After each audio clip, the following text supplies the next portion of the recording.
This week we are examining numerology. Numerology is the belief that numbers have their own inherent spiritual or mystical value. Yesterday we looked at the practice of numerology, a divination or fortune-telling practice where people convert words, usually names, into numbers and then find insights based on those numbers. A numerological reading can tell you about who you are and what your path in life is, similar to a horoscope. Today, I would like to move away from the practice of numerology and discuss the superstitions and beliefs around a particular number. And that number is 4. In practice numerology, a reading of 4 would not be the most positive outcome. It would indicate that it is time for you to accept your limitations, whether it's the physical limitations of your body, or the limitations imposed by your environment, or even the limitation of your point of view. 4 indicates a call to arms, that perhaps it is time to practice acceptance and instill a new level of order in your life. While this is a powerful and important lesson, it is a harsh one, and likely not what you would want to hear if you were getting a reading.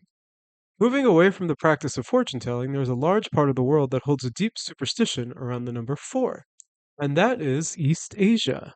Fear and suspicion of the number 4 in East Asia is similar to superstitions around the number 13 in the Western world, to a much greater extent.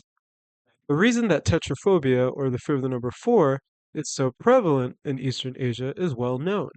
It is because in many East Asian languages, the word for 4 and the word for death sound very similar. The pronunciation is roughly stew. This may seem silly to English speakers, but as a result of the nature of the Chinese and these other East Asian languages. So there are very few tones permitted in Chinese and similar languages, which leads to a much larger amount of homophones than we have in English. Homophones being words that sound the same but have different meanings. As a result of the homophone frequency in the language, many words acquire superstitious meanings. 4 is seen as meaning death and is wildly unpopular. Buildings often skip the 4th floor in labeling their floors, similar to how elevators in the Western world would skip 13th floor. But they go a bit further, so any number with a 4 digit in it will be omitted as well, with some skyscrapers going from the 39th floor straight to the 50th floor.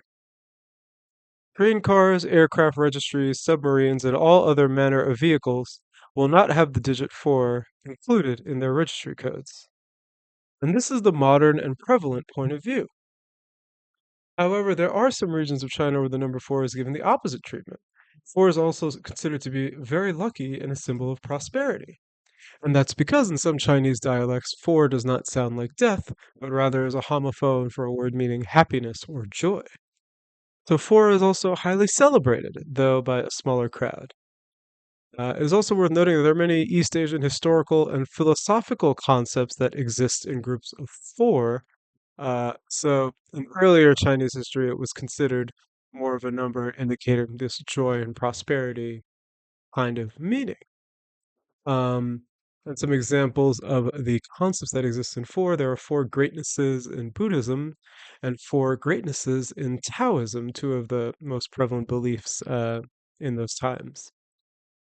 So the belief that 4 is auspicious rather than suspicious stems from its connection to its ancient philosophies.